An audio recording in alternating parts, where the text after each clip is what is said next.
Femmes solidaires s'est créée, c'était sur proposition en fait des femmes migrantes.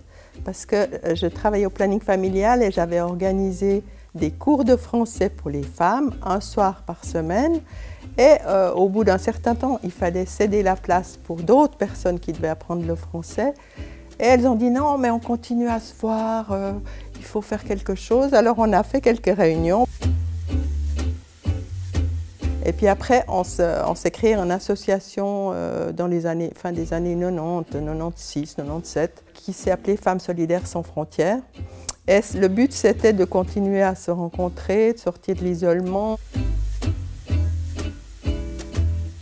Le sous-groupe des paniers légumes s'est créé par le fait qu'on avait discuté aux femmes solidaires de la question de la santé de nos familles, la santé de la planète, trouver moyen d'associer les deux choses. Et on s'est dit, mais il nous faudrait avoir des légumes de proximité. On s'est dit, alors là, on va écrire au syndicat paysan, qui s'appelle Unitaire, en leur demandant, écoutez, nous on aimerait faire des paniers, est-ce que vous pouvez nous trouver un paysan ou deux pour organiser ces paniers? Et puis voilà, ils sont venus un soir nous présenter un paysan, un jeune paysan, qui s'appelle Jean-Pierre Henny. Et c'est comme ça que ça a démarré. En 2006 peut-être, ça a continué jusqu'à maintenant. Alors on a essayé de voir ce qui était positif pour lui et pour nous. Ça veut dire qu'on voulait que ce soit des prix qui soient abordables pour les familles populaires et des prix qui soient convenables pour lui.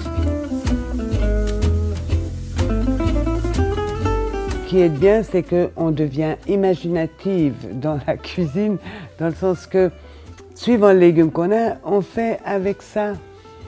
On ne fait pas un billet en disant « oui, je vais faire une quiche lorraine, je vais aller acheter ceci, je vais… » Non, c'est les légumes qui nous disent, enfin, l'apport des légumes qui nous font inventer, quoi, oui, des menus. Moins de déplacements pour aller chercher vos produits, faire le plus près possible. C'est surtout moi, la valeur écologique qui m'intéresse.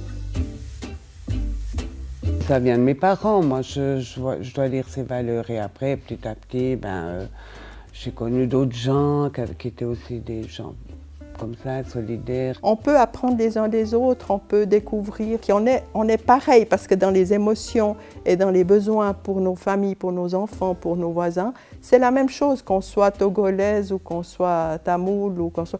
On l'exprime autrement, mais c'est la même chose. Donc c'est ce qu'on découvre aussi en ayant des liens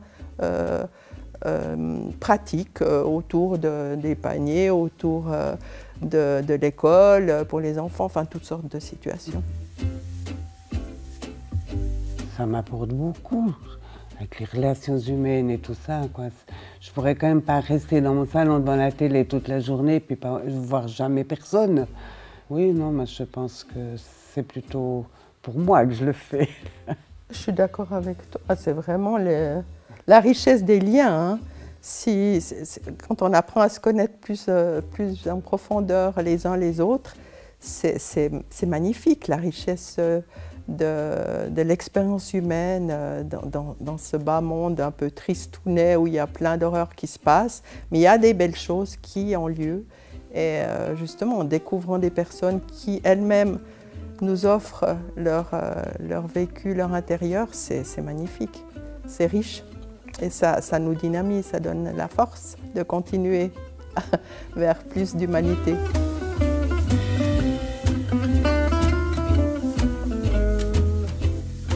Si vous voulez vous engager, il ne faut pas hésiter, parce que c'est que du plaisir.